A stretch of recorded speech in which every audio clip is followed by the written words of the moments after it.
asalaamaaleykum abonné wu Balago TV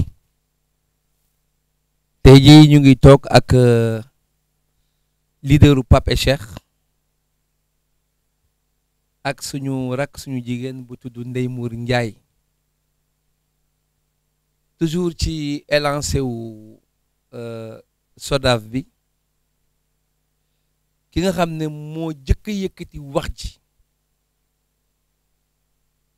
ba ñëpp prêter ci attention mooy Pape et Cheikh je me rappelle que nañ ma ci sax man poser question di ma laaj loo xam ci li Pape et Cheikh di wax concernant la SODAV waaye nag wax moom ci làmmiñu boppam comme ni nga koy waxee la dàqe dama dégg petit frère nga ne bu njëkk ba tangu maram si bi daan nañu fay droit d'auteur tous les 6 mois kenn amul problème ñëpp a ngi fayee ko bi SODAV ñëwee ba léegi dafa naa toog nañu 2 ans nga wax fayuñu ëpp na ko bala ñu commencé fay te léegi sax fay mi dafa mel ni maanaam buñ doon joxee añ reer ndékki léegi ndékki li dong la ñuy joxe moo fi ne waa léegi ok wax ma yow ni nga gisee ak lan moo ci collège ba nga xam ne que benn musicien kontaanu. asalaamaaleykum mbokku Balago TV am naa mbégte lool balaa may dugg ci question bi di tontu ndax mbégte bi maam mooy ñëw si toog ak Grand Thione mooy ki nga xam ne dama leen wax ne bi may jàng woy ci morsoom laa jàngee woy loolu wax naa ko waxaati ko ki ma njëkk a jox micro ma woy ñu ko doon wax Njaay Doos waaw waaw te mu wax Dout Sarr ak Pa Dout Sarr bu wal fajri déedéet Njaay Doos moom lañ daan ooyee Njaay Doos moom lañ daan ooyee Tafa moo yoon góorgóorlu mooy comédien moom ak beneen góor gu ñu doon wax Dout Sarr ñoom ñëpp yàlla def na jëleen yàlla leen yàlla teeru ci àjjana ñoo ma ko jox ca Kaolack ma woy Coro Bay Samba ñu ne ma toogeel nële Coro Bay Samba te dañuy fubal rek ñu woo ma ne ma kaay ma ñëw ñu ne ma mun nga woy ma woy rek ñu ne ma yow moom jël nañu la muy morceau boo xam ne nii dama ko daan woyantu ba sama yaay dama ci dóor waaw grand tey ji toll nañu fii bañ doon woy loolu ñuy toll fii kon xam nga ne am na évolution boobu dëgg la ñu ñëw def musique jàll ci musique di def musique séeréer jóge ci musique séeréer ba formé sama groupe man ak Cheikh ñu tuddee ko Pape et Cheikh di liggéey bañ commencé dañoo dem ba BSDA déposé fa suñ ñaari œuvre lañ amoon boobu ba ñett ñaari œuvre waaw commencé di liggéey di dellu ci àll bi nag di liggéey di dellu ci àll bi ba ñëw yàlla dogal ñuy xeex ak li fi nekk di xeex di fi nekk ba am place xëy na bokk sax ci wagon bi ñu liggéey nag dañoo ñëw BSDA fekk fa madame Diaby daan fayeeku nag pour 6 mois yu nekk ñu jógee ñu ñëw ñu ne fayeeku nga ba yàlla dogal encore ñu ñëw am album boo xam ne international la mu nekk SACEM waa SACEM di ñu ko fay bi madame si bi nekkee fii ba léegi dañ ko daan fay sax léeg-léeg ñu oo la ba nga ñëw ñu ne la SACEM de andil na leen seen xaalis ku nekk xam na ne da nga daan fayeeku ñaari yoon ba ñetti yoon des fois sax ñu oo la dara rappel la loo xam ne ni doo ko foog sax doo ko foog waxuma la boobu da nga dul tal lebi foofu sax des fois ça c'est vrai léegi bi ñu commencé naan dañuy anti SODAV ñëpp doon jàppoon ne ñu naan bu ngeen ñëwee ku daan fayeeku benn fukk ngay am loolu la ñu gëmloo woon ñun ñii ñu ne kon nag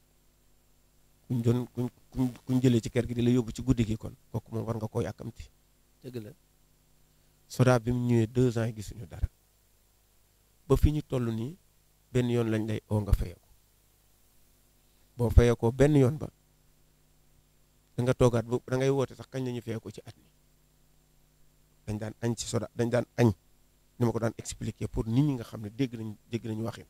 dañ daan añ di reer di ndékki. léeg-léeg sax nga njëkkanalu ak PSDA. léegi SODAV benn boobu xamutoo kañ nga koy jot te yi mujj nii boo demee dañ lay lebal dañ lay wax signal fii yaa fi jël lii beneen bi. waaw moo tax man ne dinaa la wax loo xam SODAV bi mu ñëwee ba léegi man boo mosuma fayeeku SACEM boo waxee ñu ngi koy lijjanti 5 ans. 5 ans waaw. d'accord. beneen affaire bi mooy SODAV bi ñëwee dañoo am nañu seen benn budget mu ngi nii. budget ñaata. 800 ñoom ñoo ko bind te li man binduma ko. 800 ñaata. 889 536 450. 889 millions.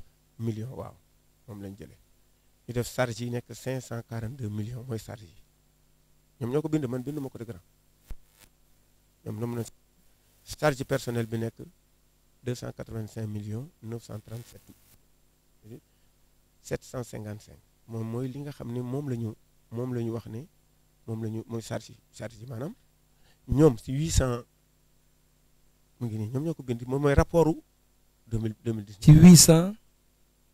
jëlee nañ ci. 889 millions 536 mille. 490. waaw waaw moom lañ fa amoon comme budget. waaw ñu jël. léegi maanaam ñu jël. charge ba. 542 millions 086 329. charge. mu nekk total charge. waaw mais lii c'est trop. waaw moom xam nga des fois. waaw fokk nit ñi xam lii li tax ñun ñu jóg di wax. waaw yow da ngaa dénk nit sa alal. waaw li ma lay wax nii. dama lay joxaat leneen loo xam ne ministre bi si boppam. moom moo leen ko wax ñoom. c'est le ministre en personne moom moo leen ko. ministre de la culture. moom moo dem ba foofu. waaw SODAV wax leen ne leen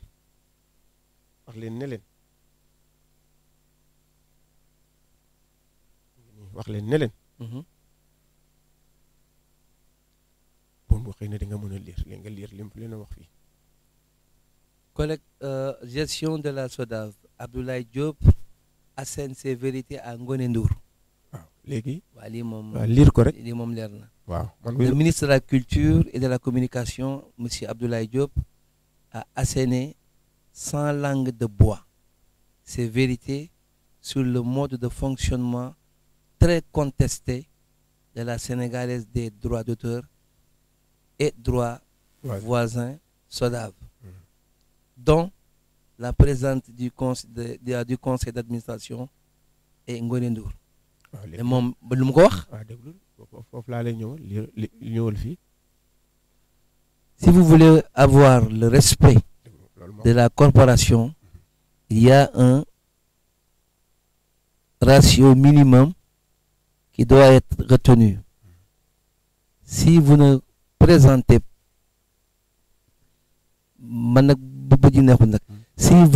si vous me présentez cela en tant qu'artiste, je dis non, car votre structure n'est pas là pour faire des investissements, mais pour mettre l'argent récolté à la disposition des artistes. A martelé carrément le ministre qui était en visite dans les locaux de la SODAV, dont les propos sont rapportés par Libération.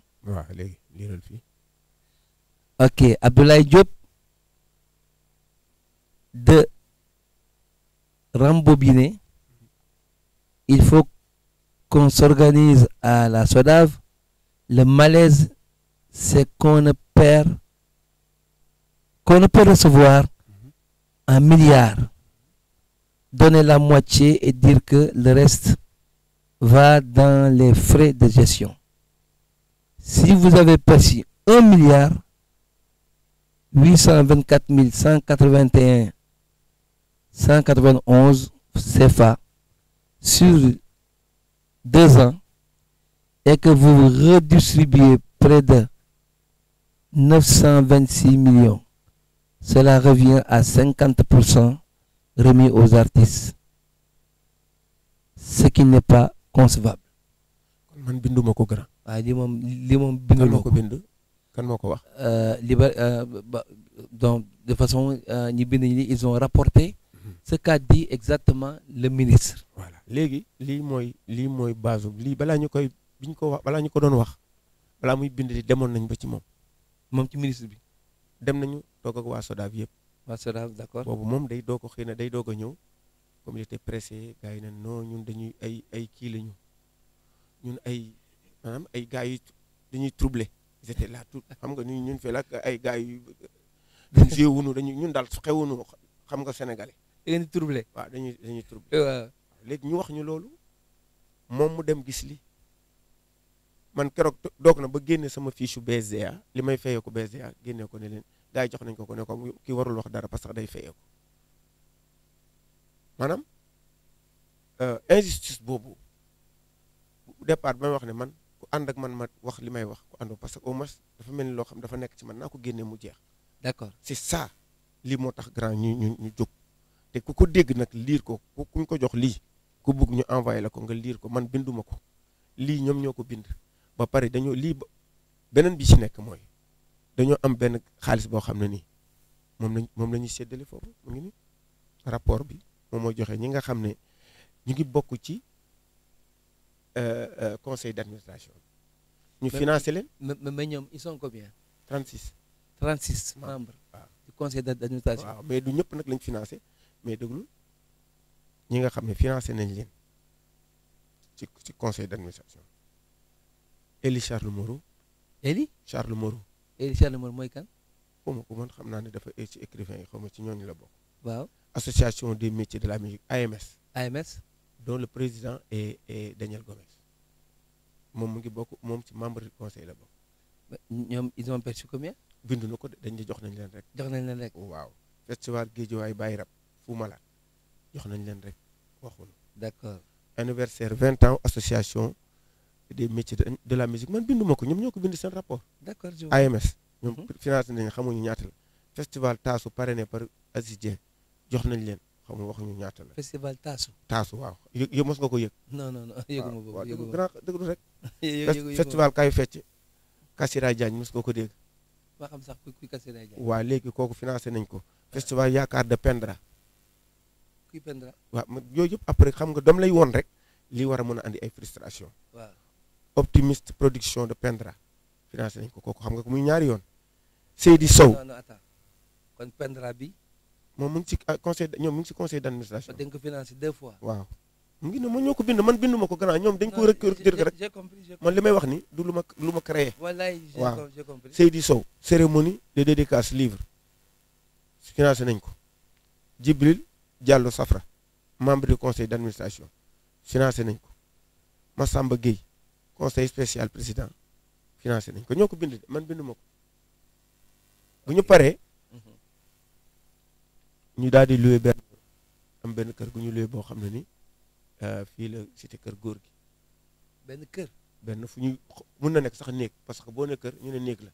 waaw boo ne néeg ñu ne pantre la. waaw lu mu mun a nekk rek. waaw am na lu ñu loué foo xam ne ay bureau lañ ko def dem fa dëkk fa te quelques nit ñoo fa nekk ci waa SODAV. ñoo fa dëkk ñoo fa nekk di ko ay bureau lañ ko loué di ko fay di jël su xaalis SODAV di ko ci fay. ñaata la ñuy fay ñaata la ñuy fay. xëy na bu ñu defee émission bi nañ la woo wax ñu ñaata la. ak kan lañ ko loué. d'accord.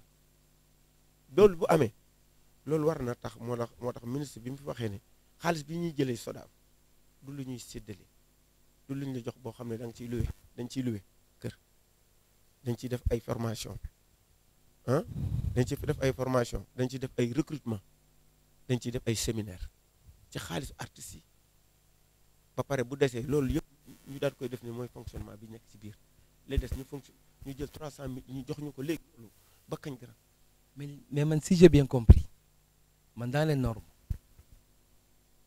règlement SODAV dañu wax ne mais ak bu BSDA benn la boo récolté 100% 65% yi artistes yi ñoo ko moom 35% yi mooy le fonds bi nga xam ne mooy fay ñuy liggéey ñëpp. ba pare mooy def entretien yi mooy def lépp daal. mais man su ma basé woo ci li nga wax nii. ñoom ils ont fait le contraire. waaw xam nga kon yow li ma lay tontu léegi man. waaw ñoom ñoo ko bind. man du fekkoon ne man maa ko bind gannaaw dañuy wax ne kon yow gannaaw da ngay créer. waaw ñoom ñoo def seen rapport 2019 joxe ko nit ñi. d'accord ñu jël ko bind ko moom laa la tegal ci table bi. lii ma la wax ñoom ñoo ko bind lii ma lay wonaat fii ci sama portable. ministre bi la ko wax. ministre bi moo leen ko wax. moo leen ko wax léegi ko ñun ci diggante bu nekk.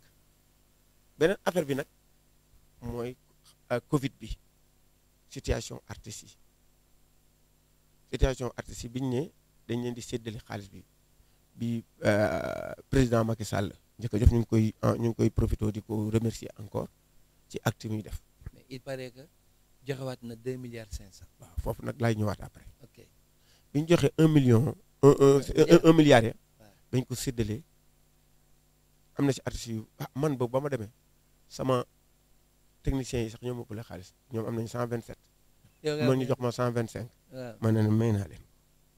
loolu saaga la pour man ñaareel bi mooy SODAV dañoo waxoon ni dañ doon wax ne 6000 membres lañu. musiciens 6000 man boobu ba leen doo nanguma loolu bi ñuy après ñu ne 7000 et quelque lañu ma ne man kuy bañ 6000 kañ xanaa du nangu 7000. déedéet ba ñuy séddale xaalis bi ñu nekk dem nañ ba nekk 11000 et quelques personnes. waaw déglu rek gannaaw man dama lay wax loo xam ne nii xel na ko xel nangoo rek bu ko xel nangoo rek nga xam. d'accord bi ñu séddale xaalis bi nekk 11000 et quelques léegi fan yii passé bi ministre des finances waxee ne joxe na 2 milliards. 2 milliards waaw. SODAV nee na delloo na 500 et quelques millions parce que xaalis boo xëy na mënu koo séddale dégg nga wax bi de. yow moom moo xaalis ma jël ñu jël xaalis ne la dénk séddale ko ñi ñoo ko moom séddale woo leen ko nga ne des na. dafa am loo xam ne nii grand. waaw ñun damay toog ba si yàgg damay wax ne man. mais attends da nga ne ñoom dañ ne 6000 membres lañu. déedéet dañoo waxoon ñoom ñoo ko ñu ko wax ñu ne ma ne ko nanguwuñu ko. moom lay wax ni ñoom waa SODAV ñoo wax ni entité artistique bi yëpp 6000 membres lañu. dem nañu yóbbu ko 7000. après nga jékki-jékki ñu ne non. bi ñu mujjee wax ni 7000 la. waaw mais bi ñuy séddale. bi xaalis bi génne ñu nekk 11000. waaw d'accord. diggante bi ñu ko wóor séddale ñu ngi doon ut fu nekk ay musiciens yoo xam ne ni dañ lay bokkloo tama sax nga bokk ñu ne la yow musicien nga am lu ñu la jox am na ñu am ay 5000 ak 10 000 mais gis nga grand non affaire bi dafa boo ko xoolee ba ci yàgg dafa amul respect amul respect. mais man je pense que ni le président Macky Sall n'est pas au courant de ça. si xam nga ñun ñoom Macky moo ñu gën a informé wu président boo gisee mu audité leen xam na lu xew mais nag dafa yéex parce que bi ñuy wax ne xaalis boobu dañ koy njëkk wax ne dañ koy séddale. SODAV dafa taxaw da moo koy séddale waaye bii déggoo ko ci de. mais pourquoi le ministère de la culture ci boppam mais séddalewul xaalis bi pourquoi. foofu la wax ji nekk. parce que quand même le ministère moo coiffé la SODAV. waaw donc ministre bi je pense que ni waroon na mën a jël en tant que kilifa suprême bi ay façon yu mu war a mën a séddale te mu bañ ko jox waa SODAV wala gisoo noonu yow. man mosuma nangu ñu jox ko SODAV. ok léegi posal tuuti Ndeye Mour yow lañu fal ren théâtre kat bi ci gën a màgg ci Sénégal ma koy rafetlu nag ndax wax dëgg yàlla yàgg nga ci théâtre lool Ndiaye vraiment moom ndeysaan maa ngi fàttaliku la cax nga waaye sopp lool bëgg théâtre lool ndeysaan ah dëgg la mais loo xam ci li Pape Cheikh wax li Pape wax ba pare su ma pare nag nga ñëw nga wax ma yéen comme yéen vous êtes dans l'autre camp yéen nu ngeen ko dundee d'accord bismillah. waaw balaa may def dara maa ngi lay nuyu di am contentement lool ak mbégte bu mag toog ak yow ndax man Ramadane bi nga koy formé maa ngi toog wallaay kon du man ak yow kon du tey naa ne yaa ma yar wallaay di nuyu sama càmmiñ li nga xamante ne ñoom it ñu ma dalal la ñu noppal ma torop wax dëgg yàlla am ci man confiance am fuñ ma teg di nuyu tamit képp koo xamante ne yaa ngi béggee Ballago TV ndax xam nga kiy wax ki koy déglu mooy mbokkam bu loolu wéyee lii nga ma laaj dama ciy sawar ndax xam nga lu tax xam nga kii il est musicien yow it noonu man je suis comédienne boo gisee léegi problème bi xaw a metti tuuti li ñu naan xaw a metti du ci ñun ndax dañu déggoowul woon tu comprends bu njëkk musicien bu amee problème danseur danaan sama yoon nekku ci comédien ni sama yoon nekku ci dëgg la c'est vrai du dëgg c'est vrai. styliste bu amee problème wala parolier wala écrivain musicien bi ak comédien bi dañ naan sama yoon nekku ci léegi nag ñëpp a def nii yaa ko waxoon yaa ne na ñëpp booloo booloo boobu nag moo neex ndax fi mu nekk nii fu ci mel ni say bi ak Omar tous les corps de la culture ñu ngi ci biir ñoom dañu wane ne culture c'est une famille xam nga am na danseur yaa ngi ci biir comédien yaa ngi ci biir xam nga styliste yaa ngi ci biir tous les secteurs de la culture ñu ngi ci biir ba nga xam ne boo ci laalee kenn ñëpp a yëngatu xam nga mercredi ñi nga xamante ne ñoo nekkoon place de la nation di def sitting mais sama xol dafa metti ndax non attends samay càmmeñ lañu nag te image yi nga xam ne ñoo nekkoon foofu c'est des grosses pointures de ku ndaw nekkuloon foofu ñoo xamante ne lañu bon defal nañu seen réew représenté partout le Sénégal dans le monde kon xam nga musicien boobu bu demee tey bay jël guitare am di ko jaay mais ça fait très mal dafa metti te xam nga loolu yëpp lu ko waral may ma def dinaa leen ko wax ndax man je suis bien informé nag ah oui ah oui moom la gaa yi xaar ndax fi mu ne nii est-ce que réew tubaab bi dégg nga ay seen artistes di yëngu non non xam nga lu tax parce que ils sont bien gérés mais ku nekk jox nañ la lu duun loo xam ne déglul rek mën nga cee dund ci laa jëm ba pour wan la ne man je suis bien informé waaw ci laa jëm xam nga tey ñoom ni leen par exemple SACEM ak ñu mel ni ñoom di gérer tey jii bu ko Sodav gérer woon ay artistes am nga yaakaar ne musicien tey dina am lu ko naqari ba jaaxle pour la première fois au Sénégal un pays de Léopold Sédar Senghor un pays de culture un pays d'homme de culture nga xam ne musicien yooyu toog bu dee benn yoon sax ku ci nekk mës na la koo bégal mu toog noonu di ñaxtu pourtant sànniwuñu xeer taal ñu ay pëna dañu toog jël seen pancarte wane leen naqari mais ça fait mal j'ai honte pour mon pays dama rus dama am torop lu ma naqari xam nga bu dee nañu waxante rek dëgg tey jii Sodav bu defoon loolu nga xam ne ñeneen ñi nga xam ne ci ñoom la ñuy roy ñëpp def comme ni ma ko waxee léegi kon tey bu ñu leen ne toog leen fii ak ñetti at bu leen liggéey mais duñ ko yëg dinañ leen jox lu dun ñu téye te chaque mois que Dieu fait dinañ leen jox loo xam ne dinañ ci mën a dundal seen njaboot ba pare jox ci ñi leen yaakaar je crois que ne ñoom tam nañu am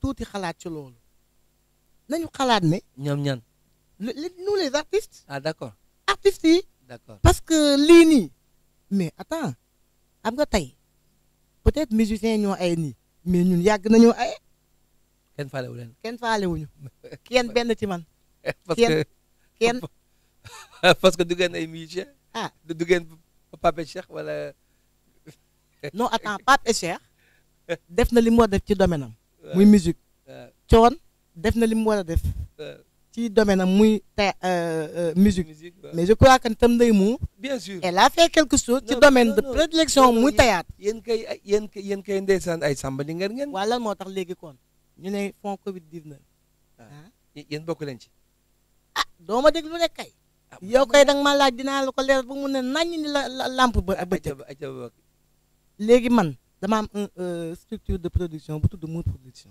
Mour production waaw d'accord am ay kayit yu légal nag dem apis comme ñëpp depuis 2011 plaatuwuma ko tafontewuma ci kenn bootuma waa léegi président de la république ñëw mu ne kat dama bëgg ci civisme au Sénégal fi nañ fi wax nañ waxante dëgg man en tant que une femme man j'ai mis presque 6 millions et quelques samay kii def naa ci 23 boo tàppee woon léegi Mour production YouTube mu génneel la li ma def 23 séries waaw ok waa léegi man ma toog ba affaire bi ñëw mënatumaa dem te en dehors de ça damay def samay commerce di renforcer di liggéey kenn joxul la nga seeñ kenn man soxlaa ma seeñu mais man liggéey bokk. waaw d'accord est-ce que loolu jaadu na. du yoon loolu de lañ ma def. da nga war a seeñu loolu daal dama sama ministère de tutelle def. waaw ok petit frère point yi nga énuméré fii nii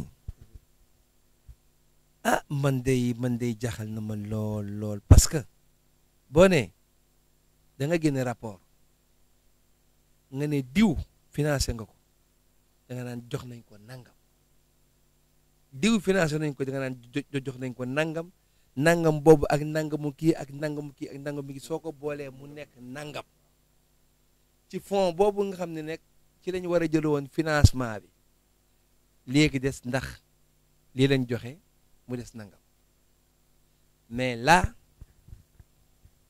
bu fekkee ne noonu la demee te yow lii bindoo ko rapport la bu jógee SODAV kon dans ce cas il est temps que les musiciens se concertent. waaw grand man dama lay wax ne ba ma fii ñëw dama wax leen loo xam ne dañuy wax ne kii dama koy laam-laame dañ ko bind ñoom ñoo ko bind. j'ai vu du sama bind du sa bind est-ce que yow grand est-ce que nit war na laa gën a yeey ci financement fii. déedéet mos nañ laa financé. déedéet. est-ce que xam nga man nii mosuñu maa jox ne ma jàppal ci lii nga def nga financé xam nga. est-ce que man kenn gënuñu ci laajal weer 30 xoolal artiste Sénégal yi nga woo ci kuñ ci financé mu wax la ñaata. waaye léegi man li ma comprendre kon pourquoi ñuy financé ñii et puis ñi nga xam ne ñoom ci conseil d'administration bi la ñu bokk. waaw mooy wax ji xam nga grand yow. loolu moom je le dis haut et fort c'est pas normal parce que on ne peut pas je sais pas moi xam nan laa ko mujjee nan laa ko mën a waxee maanaam dafa mel ni nga nekk juge et partie. waaw mooy nekk ni waaw ba pare on ne peut pas vouloir une chose et son contraire. waaw léegi ñoom ñoo ko bind. yow mënoo bokk ci conseil d'administration yow ngay fayeeku mensuellement et en dehors de ça ñu lay financer yow bàyyi ay artistes te artistes yi nga xam ne. ñoo tax yow nga toog fi. waaw non c'est pas normal. waaw léegi loolu mooy lim am na fan yii passé bi ñuy def seen conférence de presse bi dama dégg ñu ne ñun am na ci artistes yoo xam ne ñoo ñu amel maanaam lu mooy ñoo ñu amel est-ce que gis nga loolu grand. non loolu sax mën naa ko comprendre parce que. non déglu rek xam nga man lu tax ma laay wax loolu. non may ma mën naa comprendre loolu parce que artiste mën na toll foo xam ne mën na am soxla dem def bon BSDA wala pale SODAV parce que da koy wóor ne dañ koy retirer ci ay buñ koy fay. voilà. waaw xam nga tey jii man su ma bokkee structure Ballago di fi liggéey ma am soxla. waaw ma war a ñëw ne Ballago tey dama am soxla. waaw ñu financé ma. waaw xam ne ni ñu koy ñoo xam ni ñu koy fayoo ko. exactly mais ku moom Ballago du man ci laa bokk. dëgg la man SODAV man damay liggéey sama xaalis lañ koy def. dëgg la yaa lañ fa teg. waaw ak da lay wax ne da lay woon ne des fois nga jox nit des fois day dootoo xamante ndax moom day yaakaar ne moo ko moom man SODAV fekk nañ ma may liggéey guddi soirée ñu dañ koy arrêté def nañ ko sama mbokku artiste. pourquoi. parce que nañu boîte bi fayul. d'accord. waaw mais foofu. d'accord grand bu fekkee ne fii restaurant la man yow nga war fa jouer ñu gis affiche bi ñu def lundi mardi mercredi ba samedi coon day jouer samedi le 31 bu ñu la bëggul toroxal dañuy ñëw ci boîte bi ne ko tëj nañ ko yow kat kii du fi mën a jouer te fayuloo du dëgg. waaye du ñëw ci ba samedi nga duy sa saal ba mu fees say nit ñoo ñëw ñu ne dem leen fay musique bi ndax ñuy fay comprendre nga li may wax de. je comprends. tey ji restaurant bi boo koy tëj da ngay ñëw bëccëg nga tëj ko man su ma coon tëj nañ boîte ba de nga ne sama gars yi bu leen fa ñëw ndax foofu tëjuñ. waaye loolu moo gën a lu correct. waaw léegi nag dañuy wëcc ba saal bi fees. fees dell. waaw ñu daal di ñëw daal di nekk kamaj daal di koy tëj. ba ngay waaj a seeñu. waaw grand li am ci SODAV man moom dama koy wax ñun ñëpp ñu ngi nekk sayu yi dama koy wax man sayu yeeg matt wi laa emale man combat bi sama combat laa koy def. doo bàyyi. non amul lu ñu ci bàyyi parce que dafa am loo xam ne grand ñun bu ñu fi jógee léegi suñu doom ñoo ko war a gérer pour 70 ans ñu koy fayee ko dëgg la est-ce que da nga koy bàyyi ci ay loxo yoo xam ne nii ëllëg ñii fu ñu jëmee tey jii li Ndeye Mour wax ci affaire SODAV tey jii waroon nañu jël président Macky day jël ay milliards di ko jox SODAV ñun xam nañ ci dara ñu ni loué nañ ci kër ñu ngi ci defee séminaire Saly am na fi at moo xam ne sax dégg naa 700000 lañ joxoon ñu demoon séminaire ku nekk 700000 waay jàkk ti géen loolu xam nga booy wax des fois dañuy foog ne nit ngay waxal mais gannaaw ñun xeeb nañu ay nit parce que ñun ba ñuy musique man dogguma la xam nga man biñ nee SODAV léegi artistes yi ci seen bopp ñoo koy gérer man dama bég xam nga dañ ne les droits voisins yi maanaam xam nga yéen vous êtes les leads vocaux ci seen kii waaw léegi yéen rek yéen ay fayeeku waaw ñu ne léegi instrumentistes yi ci boppam léegi dañuy fayeeku du loolu lañu wax ñu ne comédiens yi léegi prestation yi ñoom li ñuy def dañuy fayeeku du loolu lañu wax waaye ñun gisuñu dara ba tey di ban instrumentiste moo fayeeku instrumentiste bu fayeekoon di nga dem di jaay sa guitare wala ngay jaay sa sax dañoo xam ne droit voisin yaa ngi ñëw les agents fii dañ lay wax 2 agents du ministère de la culture se sont accaparés des commissions copie privée et copyright ñoom lañ fa tegoon yu ne kon ñoom lañ préparé ñooy préparé pour jël place yooyu SODAV waaw ñu nekk ministère de la culture la ñu nekkoon ba pare bokk ci SODAV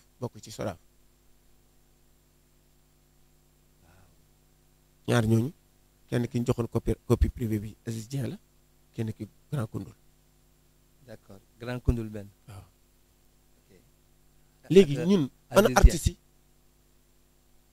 xam nga des fois fii nga xam ne fii la boo sottee soow mi foofu lay wàccee boo sottee laax boo ko sottee nga xam ne fi muy wàccee ñoom lañ jël seen gars yi teg fa li nga wax bi de comme ça yéen ngeen di naan petit duñ ko dul gis danga dul gis sax petit ngeen di naan petit ci lañ dëkk nii te grand xoolal li xew ci dëkk bi ku artistes yëpp ñu ngi leen di ketal dafa feebar ndeysaan ay waaye gars yi ñëw def benn hommage nañ ko jàppale oo dem télé bi andi ko këram ñu wane ko mu tëdd am na fii image yoo xam ne lii mais c'est honteux dafa ruslu bu ñu demee ba du Ndiaye Coumba Rose di wax ni man bu ma fi jógee bu ma kenn defal hommage bu ñu ma tuddee bërëb xam nga loolu du Ndiaye Coumba Rose boo demee ba Japon am na lu ñu ko fay tuddee grand yéen ñii tey jii ay rue ak ay lañ leen war a tuddee barke Rasulillahi tey jii nag dañoo xeeb culture te ñun nag grand def nañ campagne ñaari yoon ba ñetti yoon xam nañ li musique mën a def de duma la ko wax nag yow xam nga doole musique fu mu toll. maa la wax loolu xam naa fu mu toll. kuy war a moytu na nga moytu musicien. waaw.